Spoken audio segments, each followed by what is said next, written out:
Trending nga ang video ng isang tambay.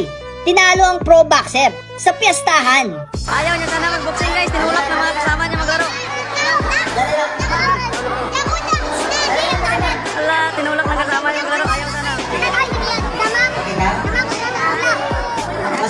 Ayon nga sa uploader ng video at kaibigan nga nitong biglang napalaban sa piyestahan.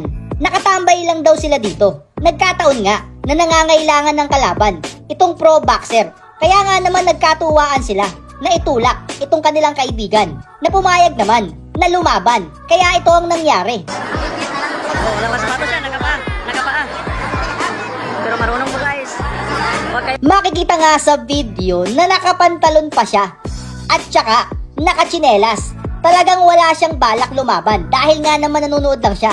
Pero since na naitulak nga siya ng kanyang mga kaibigan, wala nang atrasan ang laban na ito. Pasok sa ring. Binuhat guys.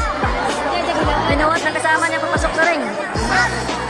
Ano, nakapantalon. At dito nga, sinimula na ang laban. Guys. Hindi basta-basta yan!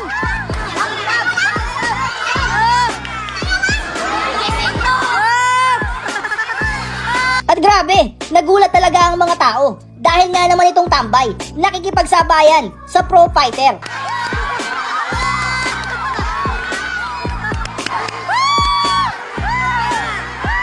Makikita nyo nga na talagang mas malaki itong pro fighter sa kanya. Pero mukhang kaya niya ang kanyang sarili dahil nga naman tinatanggap lang niya ang suntok ng pro fighter at hindi umuubra sa kanya. Kaya nga nakikipagsabayan siya ng mga suntok dito nga sa malaking fighter na kalaban niya.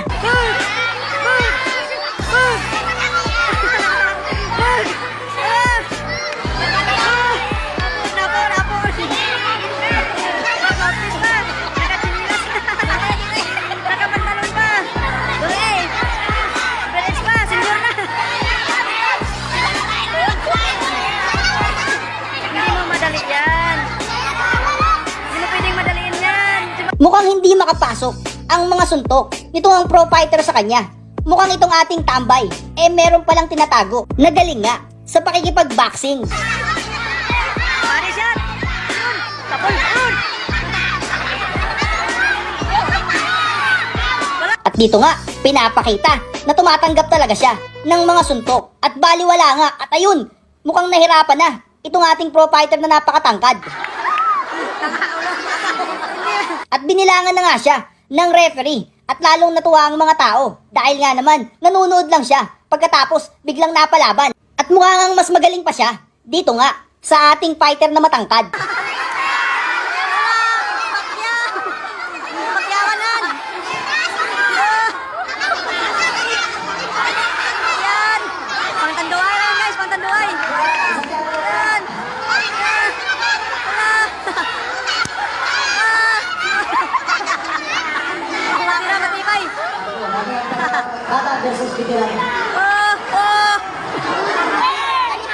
Wala na angin.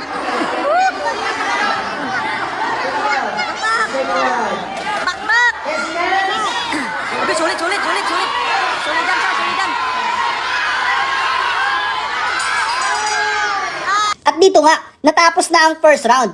At sobrang natuwa ang mga tao. At panoorin nyo hanggang sa dulo dahil tatalunin niya itong matangkad na kalaban niya. At i-comment ninyo kung ano ang inyong opinyon. Yan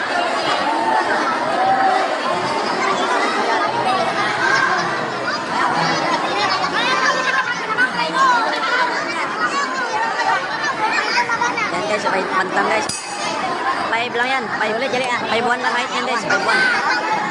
Kalaban niya 5-7.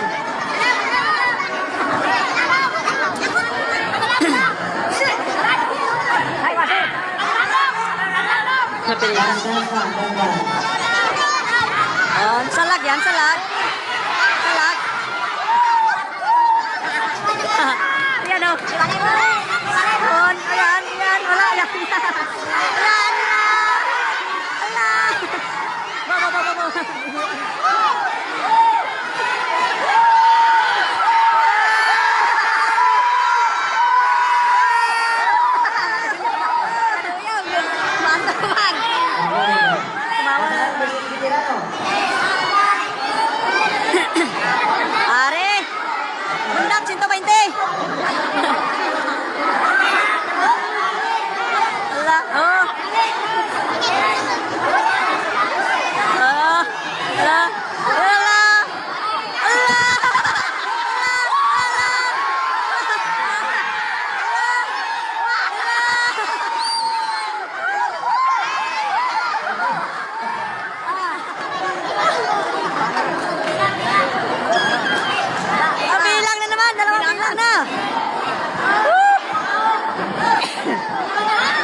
mamisda ka lang. May salamat boss. Tapos binuhat din ang kasama mo papunta sa ring.